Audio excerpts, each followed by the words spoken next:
தமிழ்நாடே கேள்விப்பட்டிராத அதிரடி விலை குறைப்பு சூப்பர் சரவணா ஸ்டோர்ஸ். நமது நேயர்கள் பலரும் தொடர்ச்சியாக நமது அரசியல் நிகழ்ச்சிகளை பார்த்து வர்றீங்க. பட் சப்ஸ்கிரைப் பண்ண மறந்துறீங்க. மறக்காமல் சப்ஸ்கிரைப் பண்ணிடுங்க. இனி வரும் நாட்களில் நம்ம நிறைய அரசியல் பேச போகிறோம்.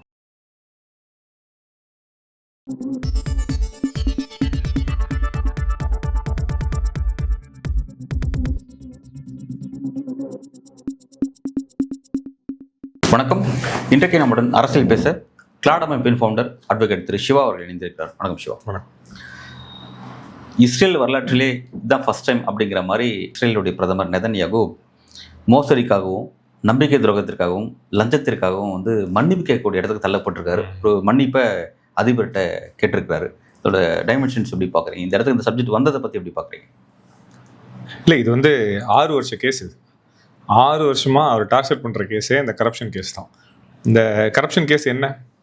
ஒன்று, ஒரு 2 கோடி 60 லட்சம் அதுக்கு சிகரெட்டு, அப்புறம் அந்த உயர்தரமான ஒரு சரக்கு, அந்த ஷாம்பெயின், அப்புறம் கிஃப்ட்டு, இதெல்லாம் அவரும் அவங்க ஒய்ஃபும் ஒரு பொலிட்டிக்கல் ஃபேவர் பண்ணி தரோம் அப்படின்னு கரப்ஷன் வாங்கினதா, பிரைப் வாங்கினதா ஒரு அதான் கேஸ்.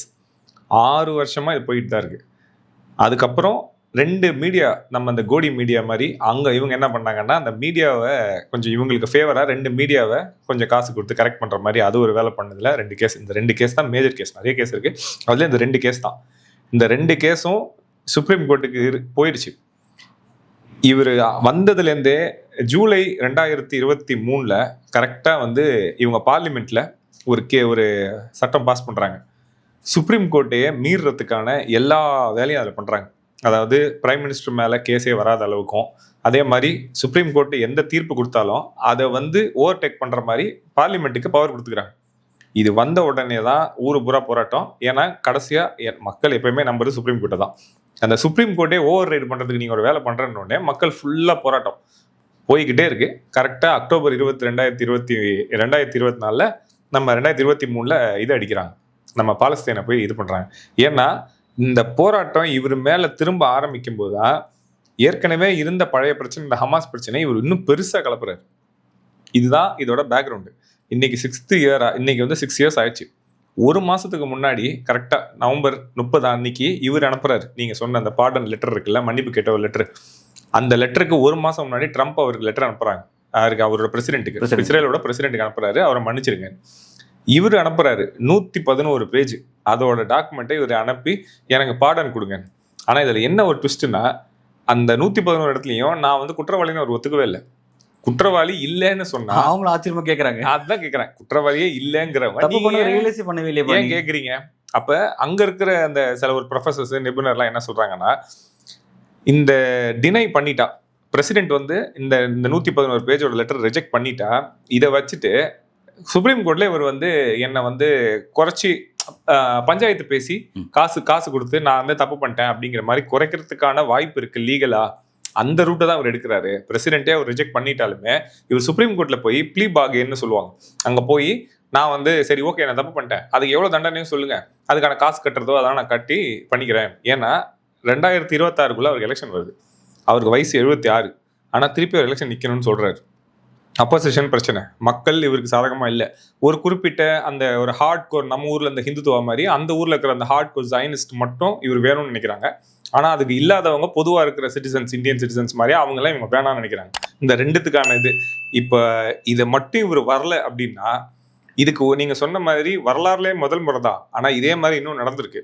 ஆனா அது பிரசிடென்ட்டுக்கு நடந்துச்சு. இவர் பிரைம் மினிஸ்டர், இஸ்ரேலோட பிரசிடென்ட் ஒருத்தர் இருந்தார், அவருக்கு இது நடந்துச்சு. அப்போ அவர் அது ட்ரையல்ல ஃபேஸ் பண்ணிக்கிட்டே இருந்தார் கோர்ட்டுக்கு போகிறதுக்கு. ஆனால் அப்போ என்ன பண்ணிட்டாருன்னா ரிசைன் பண்ணோன்னு சும்மாலாம் இல்லை, ரிசைன் பண்ணோன்னு 27 மாதம் அவர் ஜெயிலில் இருந்தார். ஃப்ராடு கேஸில் உள்ளே போயிட்டார். இப்போ இவருக்கு இது வரும்னு அவருக்கு தெரியும்ல, இதுக்கு தான் இவர் இவ்வளோ பண்ணுறாரு. இன்னொன்று 76 வயசு ஆயிடுச்சு. இதுக்கப்புறம் இன்னொரு வாட்டி ஏதாவது ஒன்று நான் வெளியே போனேன்னா ஒட்டு மொத்தமாக ஒன்று கூடி என்னை உள்ளே அனுப்பிச்சிருவாங்கன்னு அவருக்கு தெரியும். இப்போ அதுக்கு தான் இந்த வேலையெல்லாம் பார்த்துக்கிட்டு இருக்காரு. ரெண்டாவது வந்து சொன்ன மாதிரி வந்து அவங்க அதிபரும் கேட்டிருக்காங்க, நீங்க வந்து தப்பா பண்ண மாதிரி ஃபீல் பண்ணவே இல்லையே, வந்து அந்த Guilty. விஷயம் கில்ட்டி விஷயத்தை ஃபீல் பண்ணல, ஃபீல் பண்ணாதான் நாங்கள் அதை பற்றிலாம் பரிசீலிக்க முடியும் அப்படின்னு சொல்லியிருக்காங்க. பட் அதை ஃபீல் பண்ணாமலே ஜஸ்ட் இந்த மாதிரி ஒரு லெட்டர் மட்டும் அனுப்புறது அப்படிங்கிறது வந்து மன்னிப்பு கடிதம் அப்படிங்கிறத மட்டும் அனுப்புறது என்ன விதமான ஒரு இல்ல டாக்டிக்ஸ் தான் இது. டிலே பண்றதுக்கு தான் டாக்டிக்ஸ். 6 வருஷம் ஓட்டினாரு. எப்பவோ சுப்ரீம் கோர்ட் வந்தப்பே இவரை வெளியே போகணும்னு சொல்லிட்டாங்க. ஊர் மக்கள் சிட்டிசன்ஸ் வேணான்னு சொல்லிட்டாங்க. ஏன்னா நீங்க என்ன சுப்ரீம் கோர்ட்டே மேல போறீங்க. அப்புறம் இவர் என்ன பண்ணாருன்னா, நம்ம ஊர்ல அந்த வாருக்கு போவாங்களே எலெக்ஷனுக்கு முன்னாடி, அதே மாதிரி இவரும் போய் வாருக்கு போனார். அப்பதான் இந்த ஹமாஸ் ஒரு 2 வருஷம் தாக்கு பிடிச்சாரு. இப்போ அது வந்து பிரசிடென்ட் ட்ரம்பால ஒன்றும் பண்ண முடியலன்னு சொல்லிட்டு அதை நிப்பாட்டிட்டாங்க. இப்போ திருப்பி என்ன ஆயிடுச்சுன்னா, பழைய கதை அப்படியே திருப்பி ஆரம்பிக்குது. 2 வருஷத்துக்கு முன்னாடி என்ன கதை இருந்துச்சோ இது ஒன்றும் புது கதையெல்லாம் இல்லை. 2 வருஷம் இவர் என்ன எமர்ஜென்சி மோட்ல வச்சிருந்தாரு. நாடே ஒரு எமர்ஜென்சில இருந்துச்சு. இந்த எமர்ஜென்சி ஸ்டாப் ஆச்சு. இப்போ திருப்பி இவர் ஆரம்பிச்சிட்டாங்க. மக்கள் என்ன சொல்றாங்கன்னா, விலகி போ. இப்போ அப்போசிஷன் பார்ட்டி வந்து டெமோக்ராட்டிக் பார்ட்டி. அவங்க என்ன சொல்றாங்கன்னா, நீ வந்து மன்னிப்பு கேட்டுட்டு விலகி போ, பாலிடிக்ஸை விட்டு விலகி போறேன்னு சொல்லி இந்த பாடனை வந்து நம்ம பேசுவோம் அப்படின்னு. ஆனா அவர் அதை ஒத்துக்க மாட்டாரு. ஏன்னா ஒத்துக்கிட்டா மாட்டிப்பார். ஓகே. ஆனால் இங்கே இன்னொரு விஷயத்தை அவர் ப்ளே பண்ணுறாரு. என்னன்னா வந்து நாடு வந்து சிதறண்டு போகிறதுக்கான தருவாயில் இருக்குது. ஸோ வந்து அது ஒற்றுமையாக இருக்கணும், தேச நலனுக்காக வந்து என்னோட மன்னிப்பு நீங்கள் அக்செப்ட் பண்ணி ஆகணும் அப்படின்ற ஒரு கார்டை ப்ளே பண்ணுறாரு. இது எப்படி இதான் அந்த படத்துல சொல்லுவாங்க, இதானடா சொல்லுவீங்க, இதே தானே சொல்லுவீங்க, யாரை கேட்டாலும் எதை இந்தியாவில் கேட்டாலும் அதான் வேற வரும்போது அதேதான். வேற என்ன சொல்லுவீங்க? நாட்டோட ஒற்றுமைக்குன்னு சுப்ரீம் கோர்ட்டை நீங்க ஏன் கையை வச்சீங்க? உங்களுக்கு அது தேவையே இல்லைல்ல.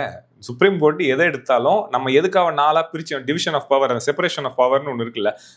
உங்க வேலையை பாருங்க. ஆனா கடைசியில ஏதாவது ஒரு சட்டத்துல சிக்கல் இருந்துச்சுன்னா சுப்ரீம் கோர்ட் கடைசியா பார்க்கட்டும். ஏன்னா அது மக்களுக்கு எதிராக இருக்கு. ஏன்னா அது வந்து நேர்மையா சூஸ் பண்ணணும்னு ஒரு நம்பிக்கை. அதை போய் நீங்க ஆர்டர் போட்டீங்க. அதுப்போ சுப்ரீம் கோர்ட் அதை உடச்சிடுச்சு, அது முடியாதுன்னு சொல்லிடுச்சு. அப்ப நீங்க பண்றதுக்கான முயற்சி பண்ண 2 வருஷம் ஒரு பெரிய எமர்ஜென்சியில கொண்டு வந்து முடிச்சிட்டீங்க. இப்ப திருப்பி எல்லாம் கிளம்புது. ஆனா கேட்டா என்ன சொல்றாருன்னா, என்ன மன்னிச்சாதான் இந்த நாடு ஒன்னா இருக்குங்கிறாரு. இது எப்படி? அதான் இதை சொல்றவங்க சொல்றான், எழுதுறாங்க, புரியுறவங்களுக்கு புரியும், அவ்வளவுதான். இப்போ இதுல அமெரிக்காவோட தலையீட்டு மூலமா நெதன்யாகுக்கு என்ன ரிலீஃப் கிடைக்க வாய்ப்பு இருக்கு? பிரசிடென்ட் ட்ரம்ப் இப்போ போட்டிருக்காரு. இப்போ இவங்க 2 பேருக்கு உண்டான என்ன உறவுன்னு யாருக்கும் தெரியாது. ஆனா இதுல அமெரிக்காவோட டாப் மோஸ்ட் டொனேஷன்ஸ் இருக்குல்ல, இந்த டொனேஷன்ஸோட மேக்ஸிமம் ட்ரம்ப்பை எலெக்ட் பண்ண டொனேஷனோட என்டையர் லிஸ்டே இருக்கு. அந்த லிஸ்ட்ல பாத்தீங்கன்னா ஹையஸ்ட் டொனேஷன்ஸ் எல்லாம் ஜூஸ் தான். ஓகே. அப்போ வேற என்ன உறவு வேணும்? இருக்கிற அந்த ட்ரம்ப் ஜெருசலத்துல, அதாவது டெல் அவீவ்ல இருந்த தலைநகரத்தை ஜெருசலத்துக்கு மாத்தினது ஃபர்ஸ்ட் டேர்ம் ட்ரம்ப் வந்துதான். நீங்க இங்க செலக்ட் ஆவறீங்க, இஸ்ரேல் எங்கேயோ இருக்கு, அங்க இருக்கிற தலைநகரத்துல இருக்கிற உங்களோட எம்பசியை நீங்க மாத்துறீங்க அப்படின்னா யார் சொன்னான்னா அமெரிக்காவில் இருக்கிற யூதர் சொல்லி தான் பண்ணீங்க. இப்போவும் அவங்க தான் ஹையஸ்ட் காசு கொடுத்துருக்காங்க. அப்போ ஆப்வியஸ்லி இவங்க அவங்களுக்கு செஞ்சுட்டு தான் இருப்பாங்க. அப்போ 2 பேரோட எக்கானமியும் கலந்து தான் நிற்கிது. அமெரிக்கா சப்போர்ட் பண்ணலன்னா இஸ்ரேல் ஒன்றுமே இருக்காது. அப்போ ஆப்வியஸ்லி அவங்க சப்போர்ட் பண்ணி தானே இருப்பாங்க. இப்போ இன்னொரு டவுட், இப்போ என்னன்னா, இப்போ சப்போஸ் நெதன்யாகு ரீப்ளேஸ் பண்ணணும்னு சொல்லி எதிர்க்கட்சிகள் ஃபீல் பண்ணுறாங்க அப்படின்னா, அவங்க பாலிடிக்ஸ் வந்து இஸ்ரேலில் மட்டும் இருக்கக்கூடாதா, அமெரிக்காலையும் இன்ஃப்ளூயன்ஸ் பண்ணால் மட்டும் தான் எங்கள் ஆட்சி மட்டத்தை கொண்டு வர முடியுமா? எதிர்க்கட்சிக்கு சொல்கிறேன். எதிர்கட்சிக்கு அங்க இன்ஃப்ளூயன்ஸ் கிடையாது, ஜைனிஸ்டுக்கு தான் அங்க இன்ஃப்ளூயன்ஸ். அந்த ஜைனிஸ்ட்ங்கிறவங்க நம்ம இந்துத்துவ ஆர்எஸ்எஸ் மாதிரி அங்க ஒரு இயக்கம் ஒன்று இருக்கு. அது எப்படின்னா வந்து பியூர் ஜைனிஸ்ட் ஆப்போசிட்டா? ஆப்போசிட்ல அவங்க வந்து டெமோக்ராட்ம்பாங்க. ஓகே. சோ டெமோக்ராட் இருந்தாலும் அது இனம் அந்த இனம் தானே, இனம் தான். ஆனா இவங்கள மாதிரி இப்ப நான் ஹிந்து தான், நான் ஆனா ஆர்எஸ்எஸ் இருக்க முடியாதுல்ல, இருக்கணும்னு அவசியமும் கிடையாதுல்ல. ஹிந்து வேற, ஹிந்துத்துவா வேற, அங்க ஜூஸ் வேற, ஜைனிஸ்ட் வேற. ஓகே. சோ அதெல்லாம் வந்து ஒரு ராடிக்கல் டீம். அவங்க வந்து அவங்க வேலையே எப்படின்னா இந்த பிரிவினை, இந்த நைல்ல இருந்து இந்த ரிவர்ல இருந்து அந்த சி வரைக்கும் சொல்ற, அதாவது அகண்ட பாரத் கதை, இவங்கெல்லாம் அதே மாதிரி கதைகள்லாம். இந்த உலகத்திலேயே நாங்க தான் வந்து சூஸ், கடவுள் தேர்ந்தெடுக்க மட்டும் நாங்க தான், இந்த இடம் வந்து கடவுளோட இடம், இதெல்லாம் இந்த மாதிரி கதைகள்லாம் அவங்க தான் சொல்லுவாங்க. இந்த ஜூஸ் அப்படி கிடையாது. அவங்க வந்து ஒரு வே ஆஃப் லைஃப், ஃபெய்த்துங்கிறது ஒரு ஃபெய்த் தான் வச்சுப்பாங்க. இந்த டீம் வேற. இதுதான் வந்து இந்த ஊர்ல இருக்கிறவங்க எல்லாரும் எதிரின்னு சொல்றது, இந்த இடம் எந்து, நாங்க தான் உலகத்திலேயே பெரிய அறிவாளி. இப்ப நம்ம ஹிந்துஸ் எல்லாம் அங்க போய் ஹெல்ப் பண்ணும் போது உதச்சு அனுப்பிச்சாங்க, நீங்க எல்லாம் யாரு, நீங்க ஓடுங்க. ஏன்னா இவங்க என்ன நினைச்சுக்கிட்டாங்கன்னா நம்மளும் அவங்களும் ஒண்ணு, நம்ம 2 பேரும் ஒண்ணுதான், ஜூஸும் இங்க இருக்கிற ஹிந்துத்துவா டீமும் ஒண்ணுதான் நினைச்சாங்க. வெளியே போடான்ட்டான், நீ யாரு, நீயே திண்டத்தகாதவன் தான் எனக்குன்னு அவன் அனுப்பிச்சு விட்டான். இதனால இவங்களுக்கு இந்த ரிலேஷன்ஷிப் அவ்வளவுதான். பாலஸ்தீனுக்கு எதிராக வந்து இந்த அளவுக்கு ஒரு கரடான ஒரு ரேடிக்கலான ஒரு நடவடிக்கையை பின்பற்றவர் வரலாற்றிலே, இஸ்ரேல் வரலாற்றிலே நெதன்யாகு மட்டும் தானா? ஆமா, அவருக்கு முன்பு அந்த மாதிரி யாருமே கிடையாது. இந்த அளவுக்கு எல்லாம் கிடையாது. இந்த அளவுக்கு ஏன்னா இவர் ஒரு கடைசி 30 வருஷத்துல ஒரு 30 வருஷமா இவர் தான் ஆல்மோஸ்ட் ரூலிங்ல இருக்காரு. ஒரு 3 டேர்ம் வந்து போயிருக்காரு. ஆனா இவரோட நரேட்டிவ் தான் இஸ்ரேலே வந்து கம்ப்ளீட்டா ஒரு கடைசி 30 வருஷத்துல ஃப்ரேம் பண்ணது. அப்போ அதனால இவர் இன்ஃப்ளூயன்ஸ் இல்லாத ஒரு நரேட்டிவே அங்கே கிடையாது. அப்போ பாலஸ்தீனை இந்த அளவுக்கு சரி எனக்கு தெரிஞ்சு போச்சு. இப்போ ஹிந்துத்துவா நம்ம இந்த டீம் இருக்க இந்த RSS குரூப்லாம் என்ன பண்றாங்க, முஸ்லீமை எதிரின்னு காட்டுவாங்க. இதை காமிச்சு போர் ஏதாவது ஒன்று பாபர் மசூதியை உடைக்கிறது இல்லை இந்த திருப்பரங்குன்றத்தை நோண்டுறது ஏதாவது ஒன்று பண்ணிக்கிட்டே இருக்க வரைக்கும் தான் இந்த கூட்டத்தை ஒன்றா வைக்க முடியும். ஏன்னா இந்த கூட்டத்துக்குள்ள இருக்கிற பிரச்சனை எது தெரியுமா? இப்போ அங்கே இருக்கிற சுப்ரீம் கோர்ட்ல அவங்க ஆரம்பிக்கிற மாதிரி நம்ம என்ன ஆரம்பிப்போம்னா, இங்க இருக்கிற தலித்தை நீங்க வந்து டிஸ்கிரிமினேட் பண்றீங்க, விமனை டிஸ்கிரிமினேட் பண்றீங்கன்னு இந்த பிரச்சனை வரும். இது வரக்கூடாதுன்னா ஒரு எக்ஸ்டர்னல் எதிரியை கட்டமைக்கணும். இதுதான் ஜைனிஸ்டோட வேலை. ஜைனிஸ்டோட ப்ராஜெக்டும் சேம் RSS மாதிரி அவங்களும் 100 வருஷமான இதே ப்ராஜெக்ட் தான். 100 வருஷமா எதிரியை கட்டமைச்சுக்கிட்டே இருப்பாங்க. நம்ம சுத்தி எதிரி இருக்கான், சுத்தி எதிரி இருக்கான், சுத்தி எதிரி இருக்கான், நம்ம வந்து கடவுளோட தீர்க்கதரிசிகள் நம்ம தான் அப்படி இப்படின்னு சொல்லிட்டே இருப்பாங்க. இப்ப இதை நெத்தன்யாஹூ அந்த ப்ராஜெக்டை எடுத்துக்கிட்டாரு. இல்லை படித்த மக்கள் அதை பற்றின ஒரு புரிதல் அப்படிலாம் இல்லை. ஏன்னா நம்மளோட ஜூஸ் வந்து ரொம்ப வெல் எஜுகேட்டடாக இருக்காங்க. அதை அந்த விஷயத்தை புரிஞ்சுக்க மாட்டாங்க. இது இப்படி தான் நடக்குது இந்த பாலிடிக்ஸ் அப்படின்னு. இல்லை நம்ம ஊர்லேயும் நல்ல அறிவு உள்ளவங்க தான் இருக்காங்க. ஆனால் இத்தனை வாட்டி வந்துக்கிட்டே இருக்காங்க. இத்தனை வாட்டி அவங்க சொல்கிறாங்க நம்ம தான் வந்து 2000 வருஷத்துக்கு முன்னாடி வந்து இந்த மாட்டு மூத்திரத்தை குடிக்கணும் அப்படின்னா அதில் விஞ்ஞானம் இருக்குன்னு IITயோட ஹெட்டு போய் சொல்கிறாரு. IIT மாண்டியோட ஹெட்டு சொல்கிறாரு பூகம்பம் கறி சாப்பிட்றதுனால தான் பூகம்பம் வருதுங்கிறாரு மலையில். இவங்கெல்லாம் படிக்கலையா? அப்போ இது வந்து என்னோட தனிப்பட்ட ப்ரிவிலேஜை யார் வந்து காப்பாற்றுறாங்களோ அவங்க கூட நான் நிற்கிறது முட்டாள்தனமாக இருந்தாலும் நான் நிற்பேன். ஏன்னா அவன் எனக்கு என்ன பண்ணித்தரான் திருப்பி. இப்போ நான் IITயில் நான் இதை செய்கிறேன், நான் ஒரு பிராமணனா இருந்தால் நான் சொல்கிறேன் அப்படின்னா அவங்க என்ன பண்ண ட்ரை பண்ணுறாங்க? வர்ணாசிரமத்தில் கட்டமைச்சா யாருக்கு முதலிடம்? பிராமணனுக்கு. அப்போது எனக்கு நல்லது தானே அவன் செய்கிறான். அதனால அவங்க சொல்கிறது முட்டாள்தனமாக இருந்தாலும் இருக்கட்டும். ஆனால் எனக்கும் என்னோட என்டையர் சங்கதிகளுக்கும் இந்தியாவில் நாங்கள் தான் முதல் சிட்டிசன்ஸ், மற்றவங்க எல்லாரும் எனக்கு கீழே தான் அப்படின்னு நிரூபிக்கிற ஒரு இடம் கிடைக்குதுன்னா யாரை விட்டு கொடுப்பாங்களா? இப்போ மென்னுக்கும் விமனுக்குமே வைங்க. விமன் வந்து இன்னைக்கு எல்லாரும் ஃபெமினிசம்லாம் பேசுகிறாங்க, பெண்மைவாதம் பேசுகிறாங்க. ஆனால் ஆணுக்கு ஆண் அப்படின்னு ஒரு அந்த அகங்காரம் இருக்கிறதுக்கான இடம் எங்கேருந்து வருது? அதை வேண்டாம் அப்படின்னு எத்தனை ஆண் விட்டுற போகிறாங்க? எல்லாருக்குமே அந்த ப்ரிவிலேஜ் தேவைப்படுது. அப்போ OBCக்கு SC ST கீழே இருக்கணும்னு, பிராமினுக்கு இவங்க எல்லாரும் கீழே இருக்கணும்னு இந்த ஆர்டரை யார் கட்டமைச்சு கொடுக்குறா? RSS கொடுக்குது. அங்கே சைனிஸ்ட் கொடுக்குறாங்க. அப்போ எல்லாருக்குமே யூதர்னு நான் வந்து ப்ரௌடாக ஃபீல் பண்ணாங்க. இப்போ ஊரெல்லாம் போய் அடி வாங்கினாங்க இந்த யூதருங்கெல்லாம். இந்த இந்தியாவுக்கு வந்தப்பையும் அடித்தாங்க, எல்லா ஊர்லையும் அடிச்சு அமிச்சாங்க. இப்போ தான் அவங்களுக்கு ஃபீல் ஆகுது நம்ம தப்பு, இது ரொம்ப தப்பான ஒரு பாலிடிக்ஸ்னு. இதே மாதிரி இங்கேயும் பட்டதுக்கப்புறம் திரும்ப இப்போ அனுப்பி விட்றாங்கல்ல. இப்போ அங்கே அமெரிக்காவில் இருக்கிற ஒட்டுமொத்த ஹிந்து ரைட் விங் பாலிட்டிஷியன்ஸ் அவ்வளோ பேரும் திட்டு வாங்கிட்டு உட்காந்துருக்காங்க, வெளியே போடாங்க. இப்போ இந்த விவேக் ராமசாமின்னு அங்கே இருந்தார், அங்கே ட்வீட்லாம் போட்டப்ப நீ தீபாவளிக்கு ஃபோட்டோ போட்டாப்புல நல்ல ஃபோட்டோ, உன் பிள்ளையோட தூக்கிட்டு ஊருக்கு போன்றாங்க. இதான் இப்போதான் அவங்களுக்கு வந்து ரியாலிட்டி வருது. இவங்க என்ன நினச்சிருக்காங்க, நம்மளும் யூதர் மாதிரி தான். கிடையாது. அந்த பாலிடிக்ஸ் அப்படியே காப்பி பண்ணி இவங்க பண்ணுறாங்க. ஆனால் இது அந்த இடத்துக்கு வரவே வராது. இவங்க இடம் வேற. ஓகே, இப்போ இந்த சப்ஜெக்ட் வரும். இப்போ வந்து நெதன்யாகு வந்து மன்னிப்பு கேட்டு தான் வந்து தன்னை இந்த விஷயத்துலேருந்து தற்காத்துக்கணும் அப்படின்ற இடத்துக்கு வராரு அப்படின்னா, இஸ்ரேலோட ஸ்ட்ரக்சர் வந்து அந்த சிஸ்டம் வந்து அந்தளவுக்கு ஸ்ட்ராங்காக இருக்கு. அதாவது நீங்கள் உலகத்தை இன்ஃப்ளூயன்ஸ் பண்ணக்கூடிய ஒரு தலைவராக இருக்கீங்க, நெதன்யாகு சொல்கிறேன். ட்ரம்போட வந்து ஒரு ஈக்குவல் லீடராக இருக்கீங்க, ஒரு பெரிய அளவில் வந்து ஒரு வேர்ல்டு அளவில் பாலிடிக்ஸ் செய்யக்கூடிய முக்கியமான நபராக இருக்கீங்க.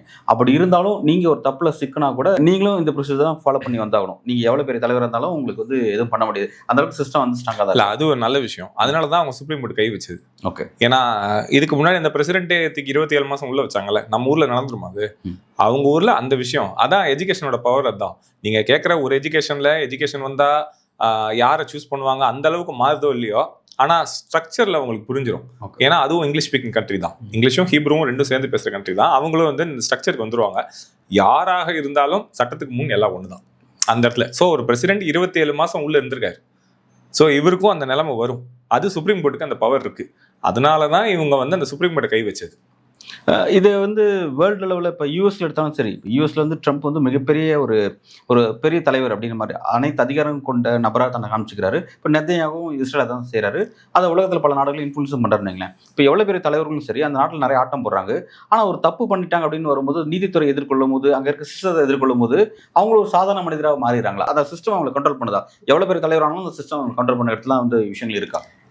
ட்ரம்ப்புக்கு முன்னாடி வரைக்கும் அப்படிதான் இருந்தது. ஓகே, இப்போ அவர் என்ன பண்ணாருன்னா அந்த 9 பேர் இருக்காங்க அந்த ஜட்ஜஸ்ல. அவங்க வந்து ஜட்ஜி ஒன்ஸ் வந்து அமெரிக்காவில் செலக்ட் பண்ணிட்டா அவங்க கடைசி வரைக்கும் அங்கே தான் இருப்பாங்க. அதில் அவர் என்ன பண்ணிட்டாருன்னா 6 பேர் இவங்க தான் மாத்திட்டார். ஸோ அப்போ அதனால என்னைக்கா இருந்தாலும் அவர் அங்கே போனார்னா அந்த 9 பேர்ல 6 பேர் மெஜாரிட்டி இவருக்கு சாதகமாக வந்துடும். அதனால இவர் தப்பிச்சுக்கிட்டு இருக்காரு. ஆனால் அதுக்கு முன்னாடி அப்படி இல்லை. ஓகே, அமெரிக்கன் பிரசிடென்டா இருந்தாலும் வெளியே போன்றுவாங்க. ட்ரம்ப் வந்து அந்த சிஸ்டத்தையும் வந்து வயலேட் பண்ணி அதையும் பண்ணி வச்சிருக்காரு. பட் இங்க இஸ்ரேல் வந்து அது கொஞ்சம் அது இன்னும் வரல. அதுதான் முயற்சி பண்ணாரு, முடியல. ஓகே, நல்லது. ஓகே, இந்த விஷயத்தில் அடுத்துட்டு நெதன்யாகுக்கு என்ன வாய்ப்பு இருக்கு, அவர் என்ன ஆக போறாரு அப்படிங்கிறத பொறுத்து வந்து பார்க்கலாம். நன்றி. நன்றி.